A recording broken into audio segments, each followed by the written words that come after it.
I welcome John Allen to the program, columnist for Roll Call, joining me from Washington. John, the candidates' thumbs have been very busy this morning. I want to mention something that John Heilman said to me earlier today, that he felt like Paul Ryan hadn't gone so far as to completely unendorse Donald Trump yesterday because he feared perhaps this, Donald Trump going nuclear upon him and perhaps turning Trump supporters away from congressional races that the speaker yesterday made clear are the most important thing, at least to him. It would appear that has come to pass, nevertheless. Yeah, if that was Paul Ryan's goal, fail.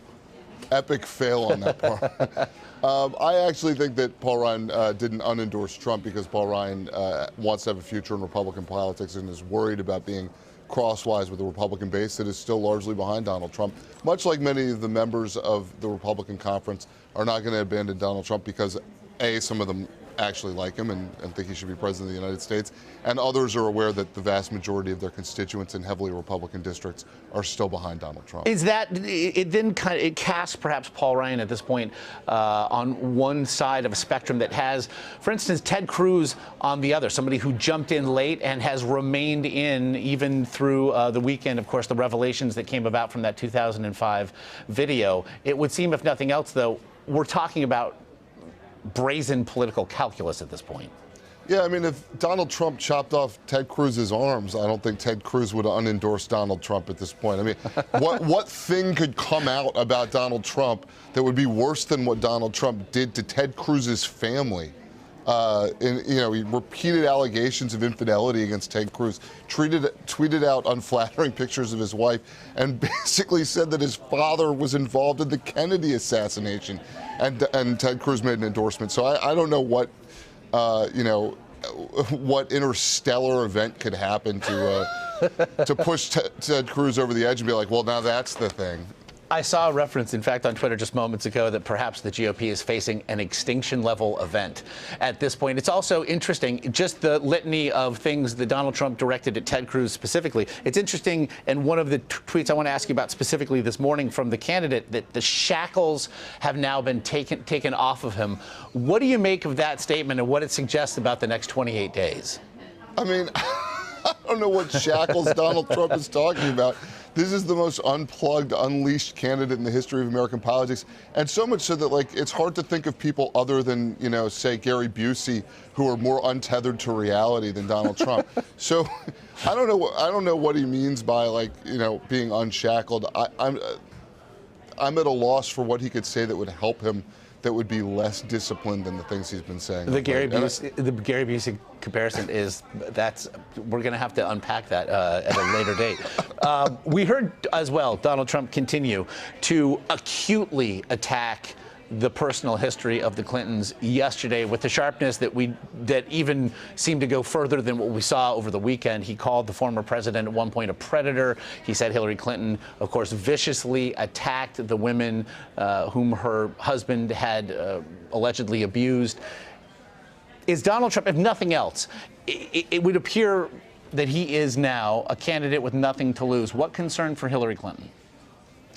I think the concern for Hillary Clinton is getting into the mud with Donald Trump and basically starting to argue the details of things with him, reminding voters of things that they don't like about her tenacity. I mean, he praised her for being a fighter, and I think that people do like that about her. A lot of people like that about her until it goes past a certain point. But for the most part here, I think she basically just has to put one foot in front of the other, walk healthily across the finish line and win this election.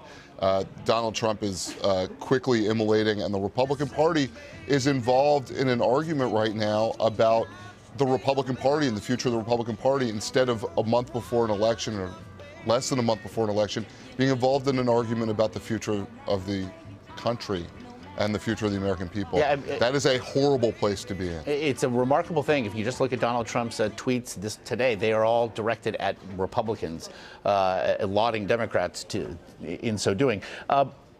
Also, I suppose we can parse the ceremonial endorsement of the speaker with regard to Donald Trump. It has been an endorsement that has been tepid, obviously, at best. But as you mentioned, the polling now, the latest national poll has Hillary Clinton up 11 points in a 4-person race. at this point, a poll that had showed her to have just a 6-point gap at this time a month ago.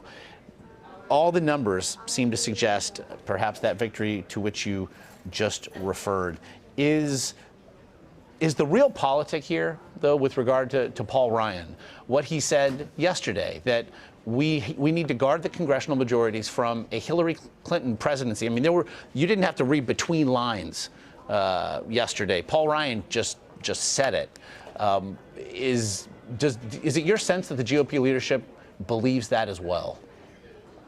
Yeah, I think the Republican Party leadership up and down believes that the focus has got to be on down-ballot races at this point. I think expenditure of resources from Republican-aligned groups has already been moving in that direction. Donald Trump is going to benefit from some support from the Republican National Committee, which is built to support the presidential nominee more than anything else, and almost to the exclusion of anything else. But everyone else is going to, in the Republican Party, is going to take their focus off the presidential from a leadership perspective, from an elected official perspective, from a party committee perspective, and from an outside spending and donor perspective. There is no gain for them in supporting Trump at this point, and there's plenty to lose if he starts to bring down more and more Republican candidates for Congress. Interestingly, you used that turn of phrase, to the exclusion of everything else. It should be noted that we have now seen a WikiLeaks dump in a number of batches regarding emails from the inbox of John Podesta, the Clinton campaign chairman, over the last 48 hours or so. Nothing exceedingly damaging to a degree has come out of these emails, but it was thought perhaps that Julian Assange was the last big potential landmine for Hillary Clinton. Does that remain the case? Yeah, it's certainly possible that there's stuff in her email that's embarrassing or potentially worse than that. We have seen several stories in the last week or so that would have been major news stories in a presidential campaign that would have been very damaging, I think, to her, or certainly somewhat damaging to her, that have been largely ignored. Because the person she's running against is bragging about sexual assault. And so, I think that in particular the Wall Street speeches where she talks about the difference between what she says in public and what she says in private would be damaging. A variety of other things that have come out in the last couple days would be damaging. I question what Assange has. I mean, if the most he has is Podesta emails from the last several months on the campaign trail, the last 2 years, I don't think there's going to be a whole lot that will derail her. Get you out of here on this one, John. Just based on what you've seen, quite literally to this moment, this hour, what do you think Donald Trump's end game is here as he sees it? Which I suppose is to ask, in a way, do you think in his mind he's still running for president?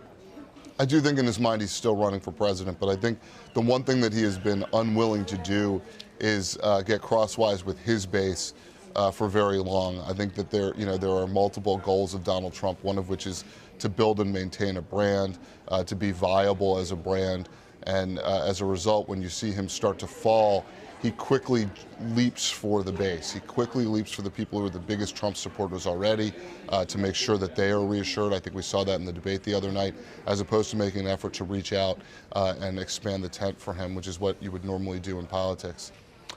Oh, that word normally. I remember that. I remember that word, John. Norms, folkways, customs, all gone out the window. Traditions, yes. 2016, thank you. Precedent. Goodbye, precedent. Roll call, John Allen. As always, appreciate the time and insight, my friend. Take care, man.